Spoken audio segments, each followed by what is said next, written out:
Msako gwena ali ku mukuto gwa Daily Still Hope abali ku Daily Still Hope 2 Tish TV testimony mwe bali kuwanga ate mutugoberera kitundu kyabwe kisooka lunaku lwa Monday nakuzomwezi lumu mwezi gwa mwenda 2025 gwe mwaka kama tukwebaza akubanga oli mulungi tukudize ekitiibwa n'amateendo mwe mutukuvujanga otulungamye byonna bye tugenda okwogerako mu Kristo Yesu omwana Katonda omwana tusabidde. Amina. Ya nange mbalamusizaako mwenna abeekumira ku Daily Still Hope 2 wamu n'emikutu gyaffe egy'enjawulo mukola ky'amannyo okutugoberera mu nnyina Mukama waffe Yesu Kristo. Amina. Olunaku olwaleero mabaka twakulaga anniversary eya Musumba Kayanja Jessica. Yes. Anniversary eyo mwalimu ebigambo bye baayogera ebyankolera nze era nga bino ebigambo baali babyolekeza naddala okusinga abakyala. Kano aka video kaba abafumbo abatayamba ku babbaabwe. Kitegeera. So agamba okutuuka awo kwali kuyambagana. Naye ennaku zino nti waliwo abakyala zino sente za kikazi ekituufu zino za kikazi tazikwatako nga musobola n'okusula omukazi alina sente ale oba tolina mukazi mukyala. There is a difference between a woman and a wife. Ebyanjawulo. Oba olina woman n'oba tolina wife. Kitegeera. Ennaku zino nno byayawukana. Omukazi akola naye nga tolako sente ze za bizibu bye. Kati gwe buli kimu.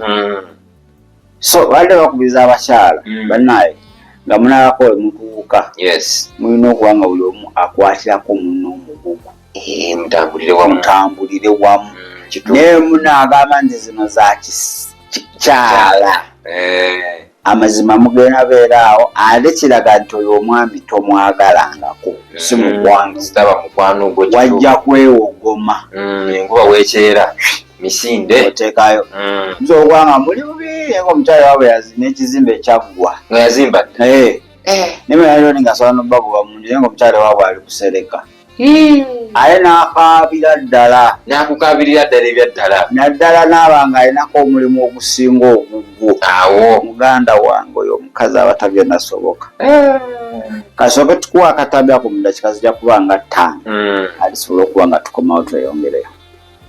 I do not see why you shouldn't give that man, why you should not bless him. Because most likely he's not lazy. Like I said, in this economy, most likely he's not lazy.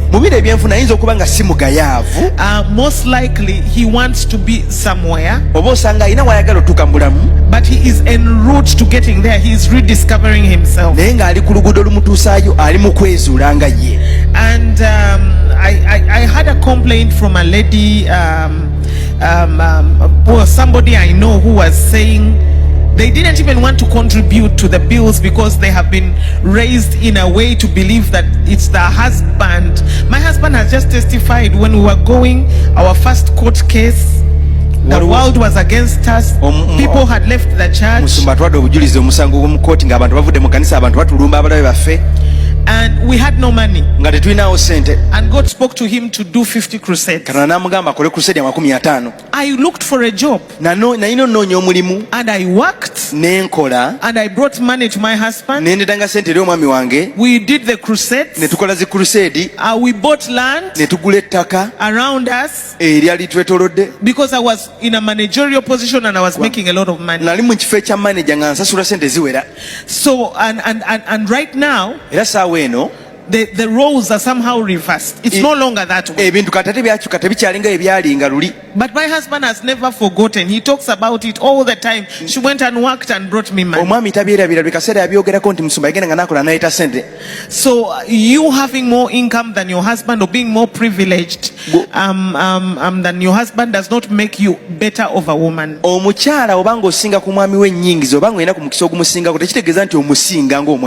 And about the children watching, our children are very sensitive. They may watch, you may think they are watching their father stay at home, oyinza okukoza balaba taata we bwesigala waka, but they may be watching the way you treat him. naye nga balaba gwe engeri gy'oyisaamu taata waabwe. That's powerful. And secondly, n'ekirala I always tell people, bulijjo ngamba abantu, remember where you met each other. jjukira mwesisinkana mutya, mwesisinkana wa. Beauty can fade. Obulungi busobola okuggwaawo, Life can drastically change. obulamu busobola okukyuka omulundi gumu, But remember, naye jjukira you met each other as friends. mwesisinkana mwali Remain bamikwano, as friends. musigale nga muli ba mikwano. Remember, God put you together jjukira Katonda yabaleeta wamu to achieve something that other human beings have not achieved. mubeeko bye mukola ng'abantu balala tebannabikola babituukako. Me and her Nze ne Musumba were Jessica put together twateekebwa wamu to do something okubaako kye that tukola has not been done in nga Uganda, mu Uganda tekikolebwangamuuko, and to make sure n'okukakasa nti that it will transcend time. kigenda beerawo kiwangaale kirwewo. And that is our quest. Era ekyo naffe kye tulwanako. God give us the grace, Katonda atuwe ekisa, give us the mercy, tuwe okusaasirwa, allow us please tuganye tuwe akakisa, to fulfill what you called us for. tutuukirize ensonga eyatuyisa. And once you discover that, Kasita otegeera ekyo, then everybody is going to do your level best, abalala buli omu ku mwe agenda kukola kyonna ky'asobola, not to pull each other down, aleme kulemesa munne, not to sabotage each other, aleme kugootanya bya but to munne, support each other. wabula ng'ayambako munne. Because if you don't, Kuba bw'otakikola, whether you have a lot of money, naye mba nga mulina whether sente you nnyingi, are having a job, oba olina omulimu, this world rotates. ensi eno ekyuka, The roads can easily be changed in a second. ebintu bisobola okukyuka mu ddakiika ntono nnyo. So, dear couples, Abaagalwa abali eyo, whether today you have money oba leero olina sente, or you don't have money, let me tell you this, let me testify to this. kampe n'obujulizi bwa kino, I know for sure, kino nkimanyidde ddala, whether I'm preaching or not preaching, oba mbulira oba if the sibulira, time was to come singa obudde that I'm out butuuka of ministry, nga sikyaweereza, I'm no longer preaching, sikyabulira njiri, I'm no longer doing what I'm doing, sikyakola bye nkola, this girl here will not abandon me. mwana muwala ono tajja kundekawo.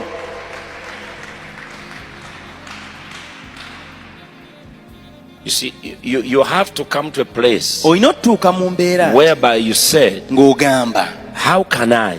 nnyinza ntya? We had so many people when where their spouses got COVID Bangi abayizi balwala covid, and they left them. n'amulekawo ng'omuwezi alwadde covid, omukyala oba And omwami. that's why COVID was from hell. Kyebala covid yava mu Because geyeena. COVID is the only thing Covid kye kintu kyokka that refused the families ekyalemesa famire to come and visit the sick person. okujja okukyalira omulwadde.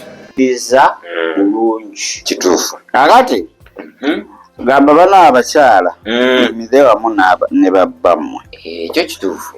buli woyisa omwami obubi n'abaana ababa balaba Baba bakutunuulira. era bagamba maama kika kyono, Erisa bw'ati taata. ata gwolowooza bali kusayi naye baba bakumbu bakukeneka, abadda nti ono maama tayagalangako kitaffe n'omulundi n'ogumu. Era kyokiri. Era agamba nti ekintu ekiyinza obbayamba kwe kujjukira omukwano gwammwe ogwasooka. Omwagatandika. Magesinkana. Jjukira olunaku lwe mwesanga, ekyasinga obbagatta kwali kwagala. Kituufu. You became friends first. Masooka kuba ba mikwano. Masooka kuba ba mikwano.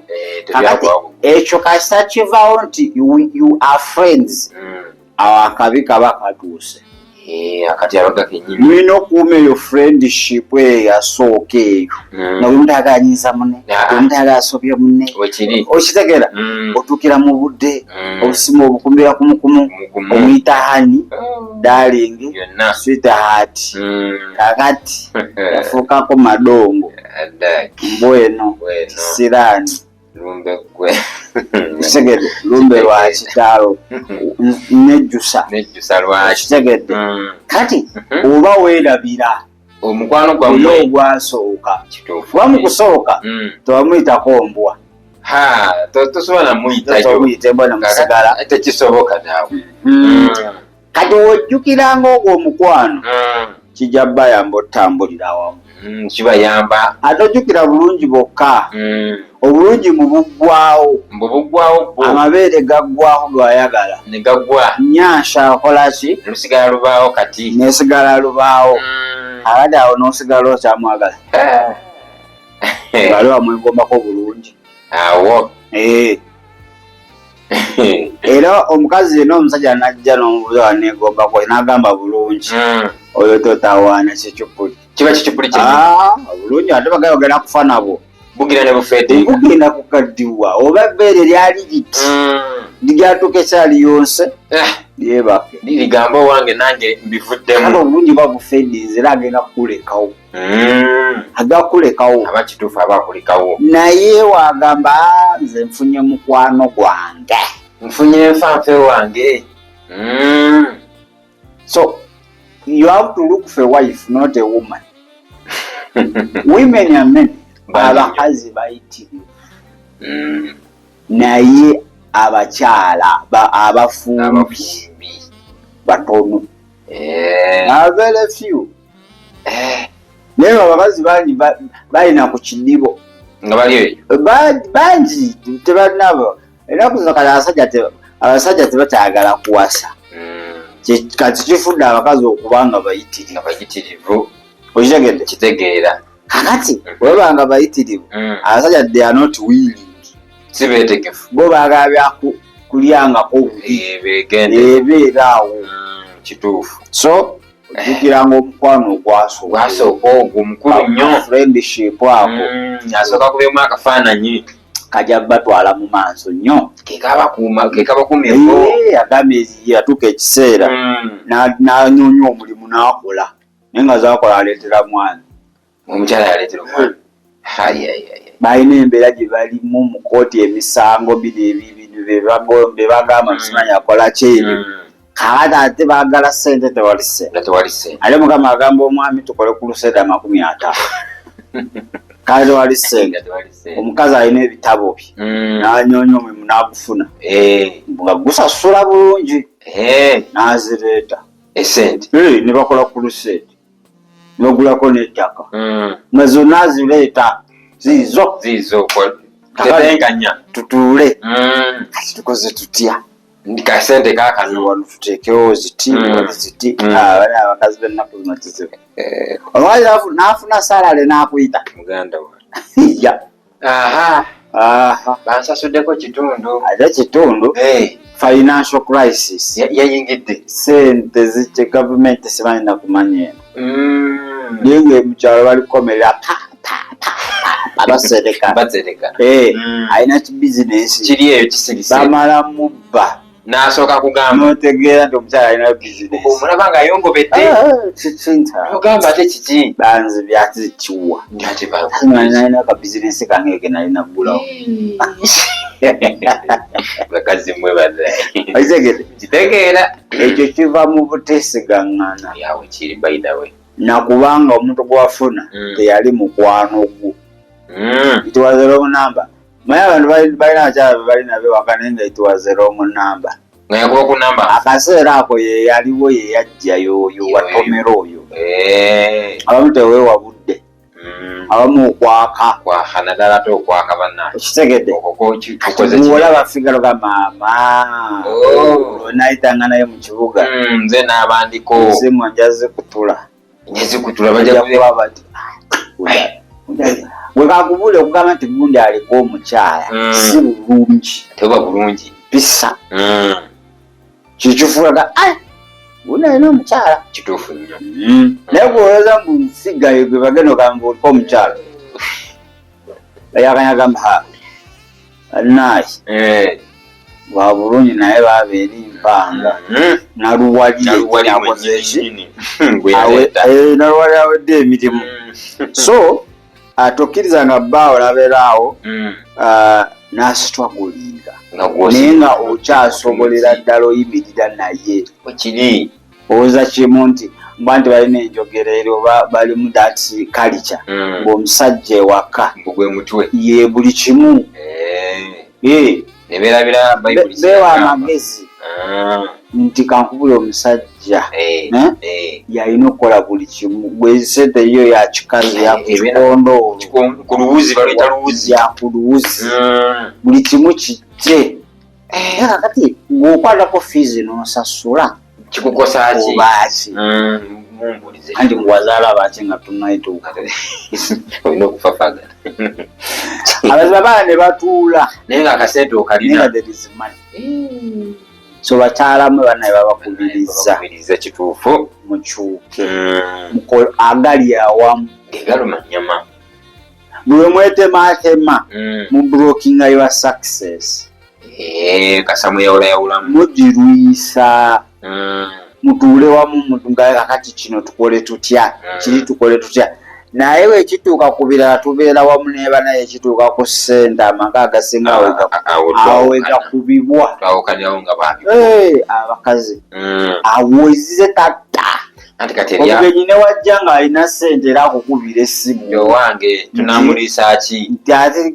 giraawo nti owange sirina naye nga ssente weeziri so nze abantu bonna abendayeko abali successful bakolera wamu bakoliddewo mu kituufu tosobola kukola wekka mu n'omukyala yekka nabeerawo progress ezo obeerawo naye nga esobola okukola direct ez'olwawo kubanga temugasse maanyi agali awamu akubule two heads are better than one kyo kituufu era waliwo ensonga lwaki muli babiri weeri bayibuli egamba you became one what mwafuuka eki si mukwegattako ka mu buliri wabula mu buli kintu kyonna mwafuuka kimu anti kati eri asobola okwensonga naga nti nze ekindeetera kino okuba bwe nti nange omwami tafaayo atya nange kibula neeyisa bwe nti kasente nenkasigaza kyeva katonda yamukugattako olina okumuwalula walala paka afeeyo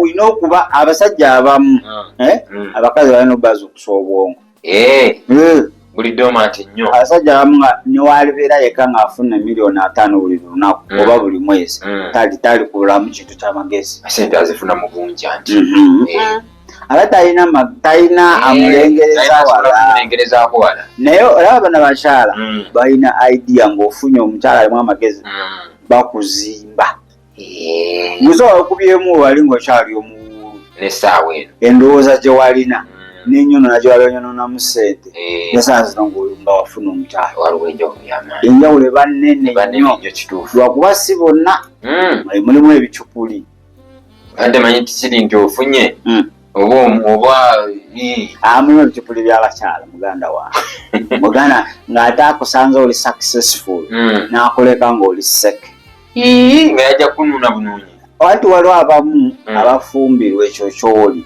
nga tayagadde gwe ng'obula waliwo ekikulimu kyano kyeyajjirira kyekyo kayanja kyagambye nti nze omukyalo wange newenva mu bulokole nti oba ndekedde kusumba tasobola kundeka abeeramu nange tasobola kiba nti newebamwogerera ate omukyala aliwanyo mu byokusinga n'omwami kituufu naye nga tulina abakyala nti ng'alina kyeyakulabamu kyeyanoonya ssente abamufeemu n'ebintu ebirala nti ekintu ekyo tekiri permanent kitukesa nekigwawo oba nekikalira oba nekidirira wekiri kati oli yakwagalamu ekyo kasita kyeyayagala kitandika okuddirira oba kigwawo ate ali mukwano gwatema agenda nakuleka aweta buweesi tasigala naye ate omukyala ng'ali mukwano gwo ate ayongera kukugumya muyimirira wamu kituufu totya ndi wamu naawe kyagamba nti abakyala bamu betufuna ate ennaku zino oluusi akola ku tiktok okoze kanya sereebu kigede olinamu kasente kyalo ozimbyewo obuzigo nga butaano nga yeekyo kyabala era beruse okugonda okwo kwonna okufukamira haniswiti ati aba atunuulidde wali wosumagirira mu bwoya so bannaaye kubuuza handinga ekyapa akubuuza bakiteekawa omuntu nga akwagala nga wooli wekiri si byolina oba ekyo kyoli wabula ayagala gwaze person tayagala byolina nti omuntu akwagaza nebwema mulina ebintu byonna nebigwawo aja sigala naawe kuba teyayagala bintu so nga zakyakulina aba akyalina essuubi ne bana abawala b'ennaku zino abawala b'ennaku zino muganda wange leka bless n'omufuna nga badde mupangisa apartment time netuuka nemudda mu lumu emu ye ataalinda walabirawo ati nti embeera eno yakutuza mu muzigo era mu muzigo ogenda weka agamba sabonabonera wano nkyali mwana kyalina future kyanyirira wetereeze ndidda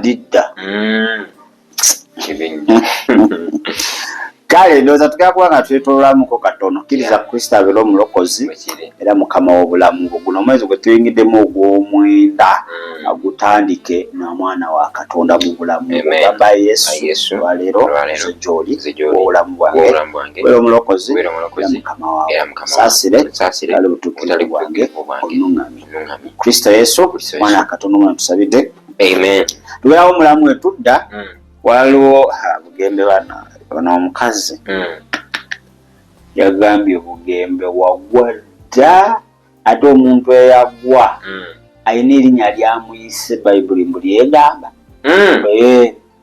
nekyo tosakiyita muno gambe gwe bugembe tumanyi bingi wagwa kiriza wagwa konkona n'avaayo nasooka namukonkona wagala amuyigiriza okwagala omuntu wewa ayinza okuba nga yaseseetuka naye ate okwagala kwa Kristo bwe kulina okukulembera ng'oyogera eri omuntu si buli wagwa nti n'agaddamu okuyimuka oba nga mumalamu okitegedde so katwetolemu katono tukomewo tulabe omuki yakonkona abasomba abaale bapenihi yakuba oli baaba weebale kulaba There is Still Hope. Okumanya ebisingawo tukubire ku 0752 34 14 47 oba ku 0761 08 83 15. Osobola n'otufuna ku email eya tishtv74@gmail.com. Eno ye There is Still Hope, channel y'essuubi.